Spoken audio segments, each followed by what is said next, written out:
Olá, seja bem-vindo na Escola de Discípulos. Nós terminamos o capítulo 16 de Mateus e vamos entrar agora no capítulo 17. Deus tem muito para nos ensinar aqui. Estamos na Escola de Discípulos. Nos versículos 1, 2 e 3 diz assim: 6 dias depois, Jesus tomou consigo Pedro, Tiago e João, irmão deste, e o levou em particular a um alto monte, e foi transfigurado diante deles. O seu rosto resplandeceu como o sol, e suas roupas tornaram-se brancas como a luz. Então apareceram diante deles Moisés e Elias, falando com eles. Olha, esse texto é muito rico. Esse texto a gente aprende tanto, mas tanto. A nossa iluminação vai ser muito boa. Eu tenho certeza disso, que você vai gostar. Que coisa maravilhosa que a gente tem condições de aprender aqui desses 3 versículos. Primeira coisa que nós vamos aprender aqui, que Jesus disse que 6 dias depois, Jesus tomou consigo Pedro, Tiago e João. 6 dias depois. 6 dias depois de quê? 6 dias depois do que ele diz lá em Mateus, capítulo 16, versículo 28. Em verdade vos digo, alguns dos que aqui estão, de modo nenhum, provarão a morte, até que veja o Filho do Homem vindo no seu reino. Olha que coisa, Jesus está dizendo que alguns dos discípulos não iam morrer, iriam ver Jesus vindo do seu reino. Que coisa maravilhosa. E agora se cumpre esta palavra. Agora se cumpre aqui através da transfiguração de Jesus. 6 dias depois, olhando aqui, falando ainda sobre numerologia, se você lembrar, o número 6 da criação, lá em Gênesis, foi o 6º dia que Deus criou o homem, fez o homem. É como se Jesus estivesse repetindo aqui a criação agora, mas a criação no sentido espiritual. É Jesus mostrando a sua glória para Pedro, Tiago e João, que representa a humanidade.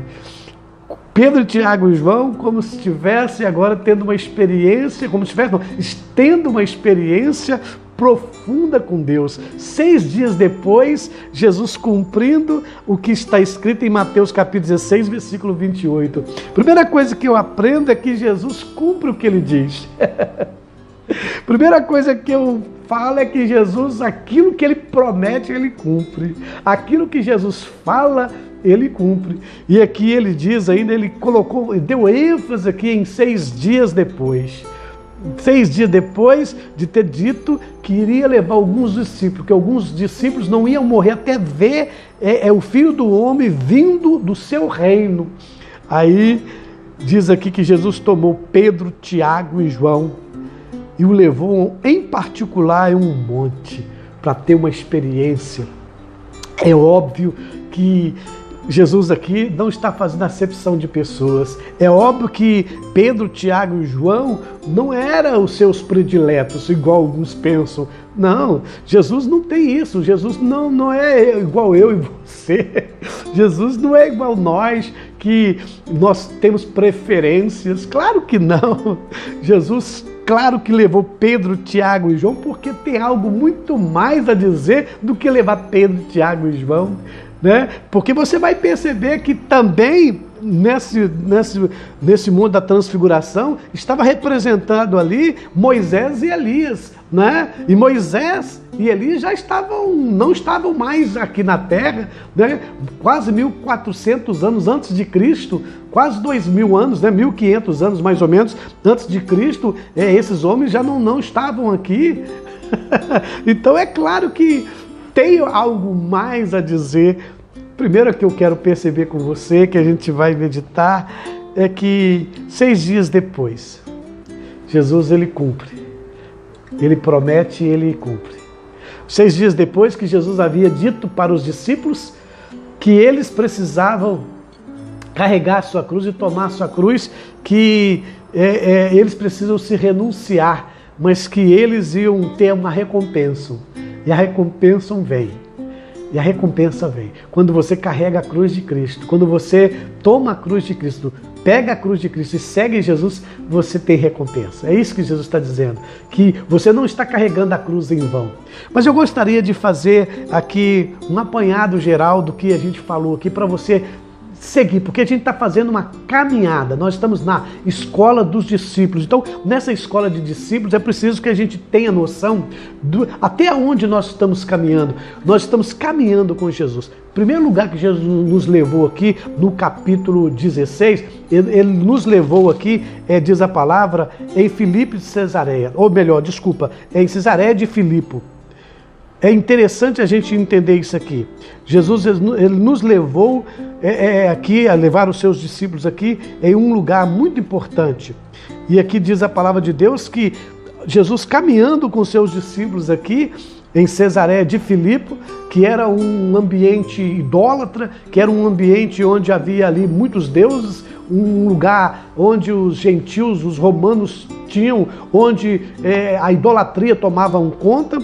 Ali nesse lugar, Jesus perguntou aos discípulos, né, o que a multidão, o que as pessoas falam de Cristo, o Filho do Homem. E ali os discípulos tiveram que sair e perguntar ali às pessoas quem é Jesus para eles. E eles diziam, um era João Batista, outro dizia que é Elias, outro dizia que era Jeremias, outro dizia que era um profeta qualquer. E aí Jesus volta aos discípulos e pergunta, e vocês? Quem eu sou para vocês? Aí Pedro tem aquela iluminação, né? Aquela iluminação do Pai. Tu és o Cristo, o Filho do Deus vivo. A partir daí, Jesus começa a falar para os discípulos que ele tomasse cuidado com os ensinamentos dos fariseus. Porque os discípulos tinham esquecido o pão. E Jesus estava falando da doutrina, não do pão. Eu já falei isso em outros vídeos, né? Mas nós estamos caminhando aí com Jesus, aprendendo com Jesus nessa caminhada. Por isso que nós estamos na escola de discípulos. E depois nós vamos ver aqui também que Jesus ele começa a falar, ter essas experiências e pergunta a Pedro, né? Pergunta os discípulos quem é ele, e os discípulos têm aquela iluminação, Pedro tem aquela iluminação, tu és o Cristo, o Filho de Deus vivo. E nós vimos a oscilação, né? O Pedro oscilando, uma hora sendo iluminado por Pai, outra hora Jesus dizendo, para trás de mim, Satanás, porque Jesus havia dito que precisava retornar, se faria necessário retornar para Jerusalém, e ali em Jerusalém padecer bastante nas mãos dos líderes religiosos, dos saduceus e dos sacerdotes, né, do Sinédrio, morrer e ressuscitar o terceiro dia. E a partir daí, desse momento que Jesus falou isso, Pedro, Jesus fala aquela palavra forte para ele, para trás de mim, Satanás, né? Ou seja, Pedro, você não entrou, não foi na escola de Satanás. Volta para trás de mim, Pedro, e volta para a sua escola de discípulos, que eu que sou o seu mestre. Vem atrás de mim, Pedro. Me acompanha, Pedro. Não usa a sua linguagem, não fala aquilo que o Satanás gostaria de dizer. Não copia Satanás. E logo depois de tudo isso, dessa confissão de Pedro, dessas coisas todas, Jesus chama os seus discípulos para carregar a cruz. Quem quiser, ninguém é obrigado. Quem quiser vir após mim, negue-se a si mesmo, toma a sua cruz e siga-me. E aí ele vai falar agora, por último, no versículo 28, como eu falei para vocês, Jesus fala para os seus discípulos que entre eles ali não irá morrer, e alguns irão ver a glória de Jesus, Jesus vindo em sua glória, do seu reino, né? Como diz assim, em verdade vos digo, alguns dos que aqui de modo nenhum provarão a morte, até que veja o Filho do Homem vindo do seu reino. Jesus falou que alguns ali irão enxergar o Filho do Homem vindo no seu reino. Aí a gente entra no capítulo 17, com essas coisas maravilhosas, né? Jesus dizendo, 6 dias depois dele falar que alguns entre eles, irão ver Jesus vindo do seu reino. E ali Jesus pega Pedro, Tiago e João. Pedro, Tiago e João. Parece que até dá para cantar, né? Pedro, Tiago e João, num barquinho. Pedro, Tiago e João, num barquinho. Mas não é coincidência. Jesus tem algo a dizer porque levou Pedro. Jesus tem algo a dizer porque levou o Tiago. Jesus tem algo a dizer porque levou o João. É interessante a gente entender que Jesus havia dito que não seriam todos os discípulos que iriam ver, mas que alguns daqueles iriam ver. Jesus, a caminho de Jerusalém, antes da sua morte, ele vai ao monte, pega esses três, Pedro, Tiago e João, e faz essa transfiguração, tendo essa iluminação, mostrando a esses três homens a sua Shekinah, a sua glória. E a gente vai aprender aqui hoje uma coisa muito linda, muito bonita, porque Pedro não está representando Pedro aqui, é claro. Por quê? Porque Jesus disse anteriormente aqui no capítulo 16, que Pedro seria pedrinha pequena, tu és Petras, né? Tu és pedrinhas pequenas, e sobre esta pedra que é Cristo edificarei a minha igreja, e as portas do inferno não prevalecerão contra esta igreja.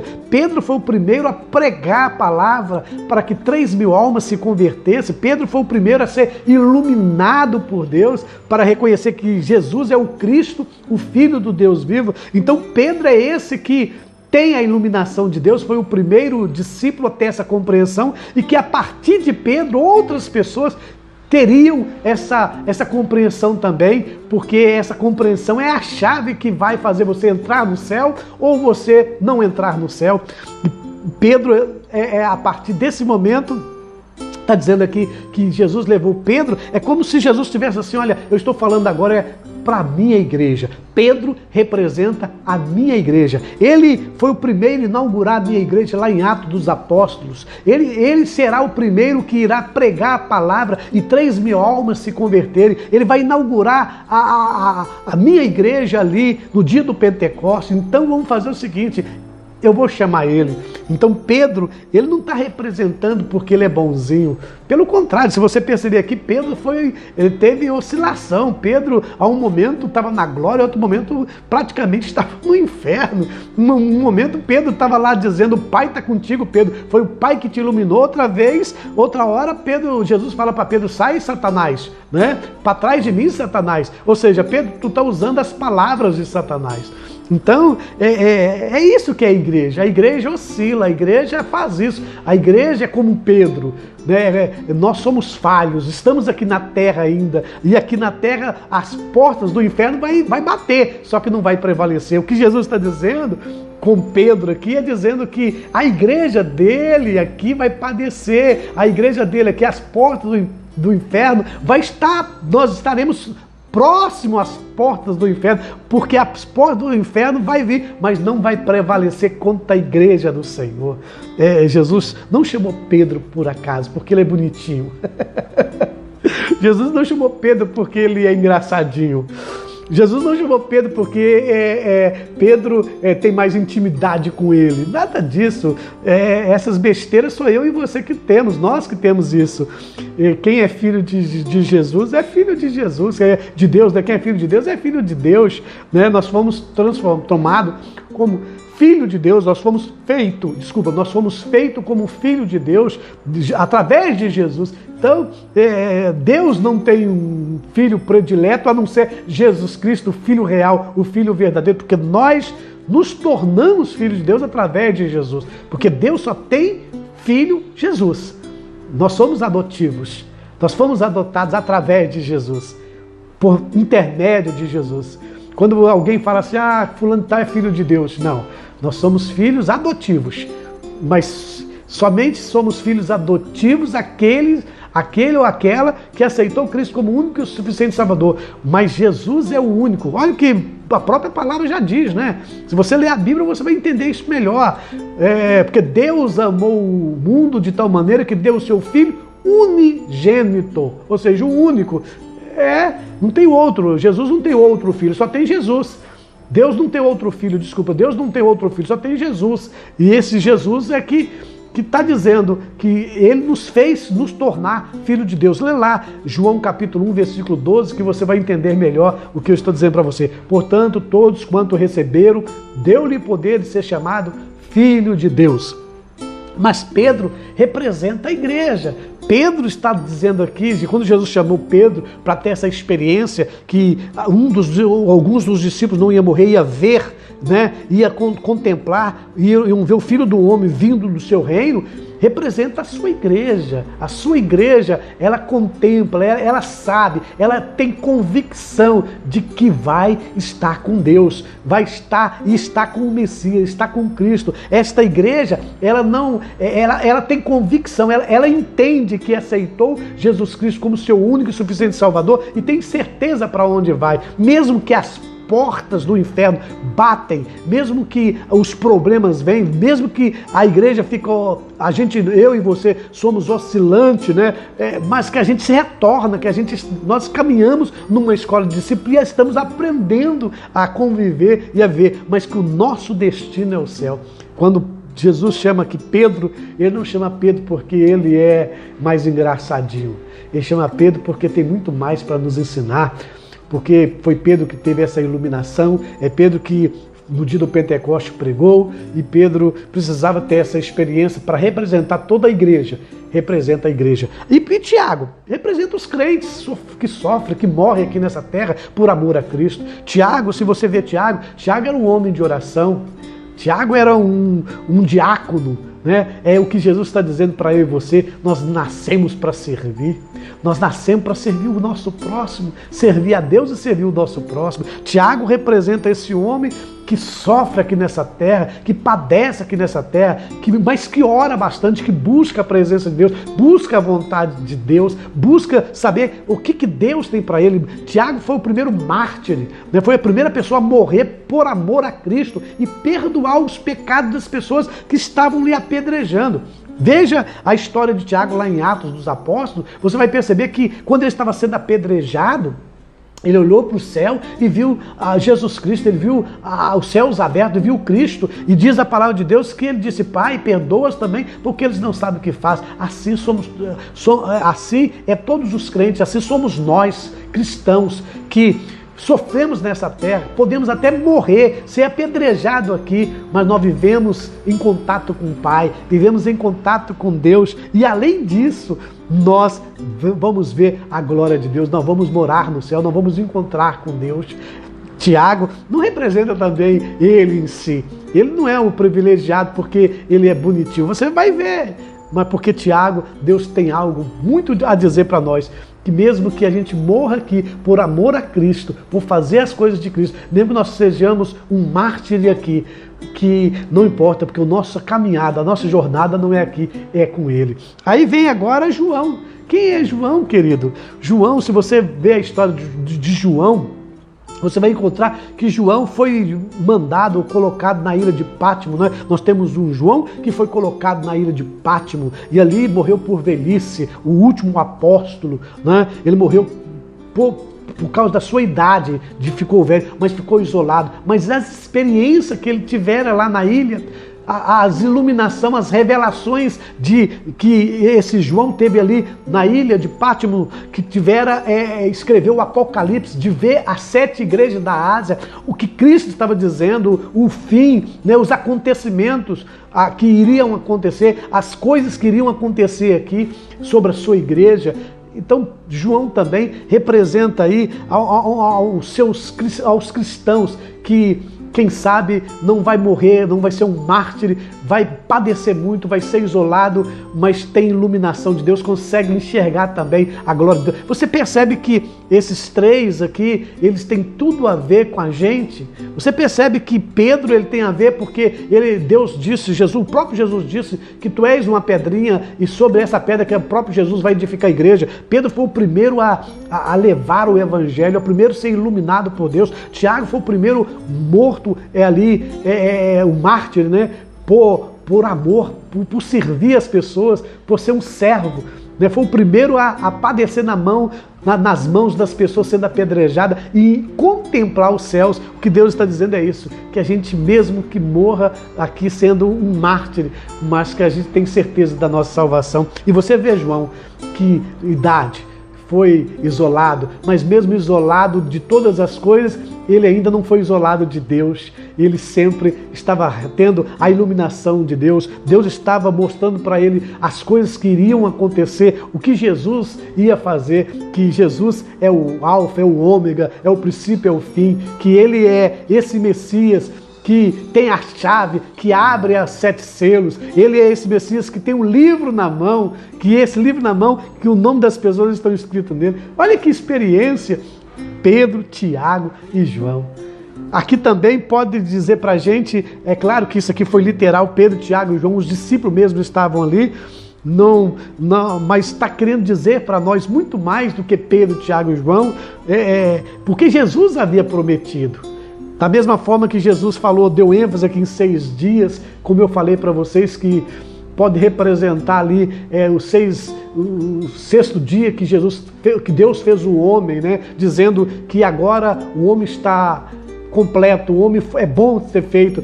Está se cumprindo aqui através de Pedro, Tiago e João. A sua igreja, os mártires, aquelas pessoas que vão morrer de velhice, mas não vão negar Jesus Cristo, irá ir até o fim, mas que a iluminação que o Pai lhe deu é uma iluminação para o resto da vida, porque você sabe quem é o Cristo. E aqui o versículo 2 também tem algo muito profundo a dizer para nós. Olha o que diz aqui: e foi transfigurado diante deles. Deles quem? Pedro, Tiago e João. E suas roupas tornaram-se brancas como a luz. Versículo 3, então apareceu diante deles Moisés e Elias falando com eles. A primeira coisa que eu quero falar para você, outra coisa que eu quero falar para vocês, está aqui no versículo 2, e foi transfigurado diante deles, e o seu rosto resplandeceu como o sol. É o máximo que a gente pode entender quem é esse Deus. É o máximo que nós possamos entender. Só você passar a entender o significado do sol para a terra. O significado, a importância de um sol. Você já parou para pensar, se o sol não existisse, querido, como que seriam nossas vidas? Provavelmente não existiríamos nós também, porque é através do sol que tantas coisas acontecem, é através do sol que alimenta tantas as coisas, porque dá o dia, dá o calor, faz que as nuvens se enchem, que dá chuva, faz que as águas evaporem, faz que a planta receba ali o seu calor, enfim, muitas coisas. Eu não quero me atentar pelo sol aqui mesmo, mas eu quero atentar pelo o significado do sol. O que o sol representa para mim e para você? A palavra de Deus diz que Jesus estava com um rosto como de sol, né? O rosto aqui diz assim, ó, e foi transfigurado diante dele, o seu rosto resplandeceu como, não era o sol, é como o sol, né? É porque é o máximo que a gente pode compreender. É claro que você e eu não temos condições de ficar olhando para o sol há muito tempo. O que Jesus está dizendo é isso, é que ele brilha, ele é essa glória, ele é esta Shekinah, é esta presença de Deus. É o próprio Deus, é o próprio Jesus cumprindo aqui o versículo 28, dizendo que alguns deles não iam morrer e queria ver ele, né, o homem, como filho do homem, vindo o seu reino. É como se os discípulos estivessem vendo agora, Pedro, Tiago e João, vendo a glória de Jesus, como ele é. Se você perceber, você vai entender também que Moisés teve também o rosto, um brilho no rosto, né? Mas só que Jesus, não somente o rosto dele brilhava, mas as vestes também. Diz aqui que as vestes de Jesus tornaram-se brancas como a luz, ou seja, todo o corpo. Moisés só experimentou o rosto, Jesus é o completo. O que está dizendo aqui? Que Jesus é a nossa luz, ele é a luz para nós. Ele próprio diz, eu sou a luz do mundo.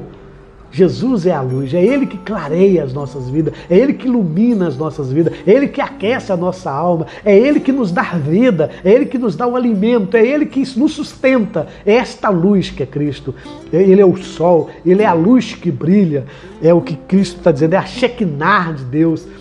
Pedro, Tiago e João tiveram essa experiência em vida, representando a igreja, representando os mártires, aqueles que morreram por Cristo, representando aqueles que morreram por velhice, mas que não abandonaram a Cristo.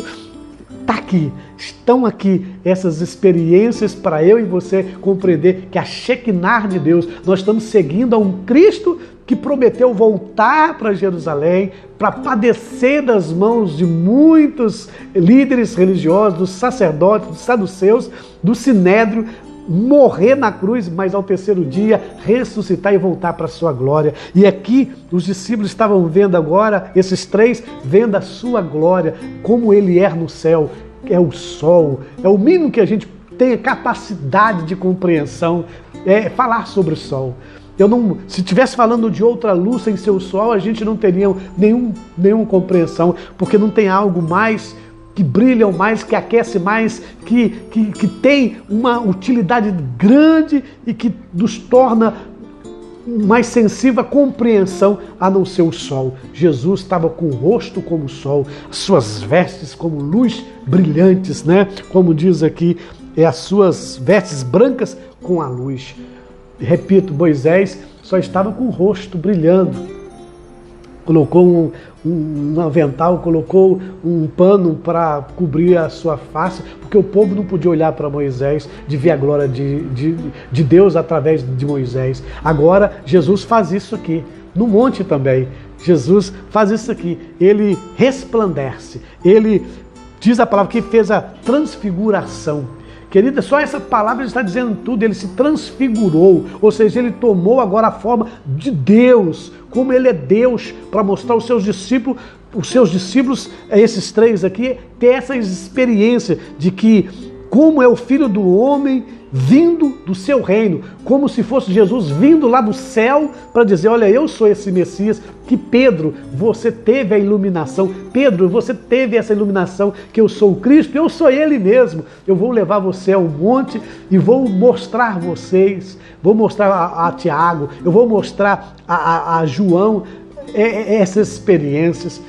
Nós temos essas experiências. Quando você é iluminado por Cristo, você não tem dúvida. Aconteça o que acontecer, você pode sofrer como Tiago, você pode padecer como Tiago, você pode ser apedrejado como Tiago, você pode morrer, mas você não nega esse Cristo. Sabe por quê? Porque você sabe quem você está seguindo. Você está na escola de discípulos de Jesus. E Tiago representa todos aqueles que sofreram e sofrem aqui neste mundo, mas que não nega Jesus, padece nas mãos das pessoas, são apedrejadas, mas vão ver a glória, vão ver os céus abertos, vão estar com Cristo. Você pode ser esse João, né? Que talvez você padece aqui também, você sofre aqui também, você é isolado, você é jogado para uma ilha, ninguém quer ver você, mas nessa ilha você não está isolado de Deus. Que é importante para nós, que a igreja do Senhor, né, que representa, que cada um de nós representamos a igreja do Senhor, representamos cada um dos discípulos de Cristo aqui, ele está representando a gente, está falando de mim e de você, que não importa, eu sou a igreja de Cristo, eu sou aquele que prego a palavra e leva as pessoas para conhecer esse Cristo que tem o rosto de sol, que tem as vestes que resplandece de luz, que ele é o Messias, que ele é o verdadeiro Messias. Eu sou aquele Tiago e você é o Tiago que sofre, que padece aqui, que às vezes pode até morrer, ser um mártir aqui, né? Vai morrer pelas mãos das pessoas, mas acontece que você tem convicção para onde você está indo. Você pode ser um João, que pode ser isolado, ir para uma ilha de Pátmos, mas você não vai estar só. As pessoas estão pensando que está te isolando do mundo. Pelo contrário, está te levando ao mundo, porque lá na ilha, João conheceu muitas coisas, ele viu o futuro, ele viu as igrejas, as 7 igrejas da Ásia, ele viu o que Jesus está dizendo, ele viu o Filho do Homem pegando o livro da vida. Quem podia abrir esse livro da vida? O Cristo, é ele, o Messias, o ungido. Ninguém te tira da presença de Deus, ninguém te tira da presença do Pai. Mesmo que aconteceu no literal aqui, Jesus levou de fato mesmo os discípulos para o monte 6 dias depois. Não é em vão, querido, 6 dias, não é em vão Pedro, não é em vão Tiago, não é em vão João. Aqui não quer dizer nada em particular no sentido de porque eles são melhores. Porque para Jesus, todos nós somos discípulos de Jesus, somos de igual modo. Vai depender de mim e de você, vai depender de eu e você ter essa compreensão do que Jesus é para nós. Na verdade, aqui o importante que não é Pedro, nem Tiago, nem João, o importante é o que Jesus é para nós, é o Jesus se revelando, se transfigurando para dizer para eu e você assim, eu sou esse Cristo, eu sou esse Messias, a ponto de que eu trouxe para cá para vocês terem uma compreensão melhor. Eu trouxe Moisés e Elias. Queridos, não é Moisés e Elias no sentido literal, mas trouxe a lei, trouxe a Torá, trouxe os mandamentos. Quem fora Moisés? Moisés foi um grande legislador. Moisés foi aquele que Deus permitiu, que Deus colocou as leis, escreveu as leis para Moisés. Moisés foi aquele que teve o privilégio de ter as pedras escritas pelo dedo de Deus. Moisés foi aquele que tirou o povo do Egito, da escravidão. Se você ler a história de Moisés, você vai ver que Moisés tem tudo a ver com Jesus. Percebe no nascimento o que aconteceu? Faraó mandou matar as crianças. O que aconteceu com o nascimento de Jesus? O rei mandou matar as crianças de 2 anos para baixo. Para onde Moisés foi? Para a casa de Faraó, no Egito. Onde Moisés estava? No Egito. Onde Jesus foi? Para o Egito. Olha, o que Moisés representa não é a pessoa de Moisés. Eu quero falar bem isso aqui para vocês. Não é a presença de Moisés que é importante, mesmo que para o povo de Israel, Moisés ele é muito importante, mas não devem ser adorado. Não deve ser prostrar diante de Moisés e achar que Moisés é tudo. Não, porque quando fala de Moisés, está falando da Torá, das leis, dos mandamentos, das escritas que Deus fez. Em outras palavras, está falando da palavra de Deus, porque Moisés falou aquilo que Deus queria que ele falasse, escreveu os livros.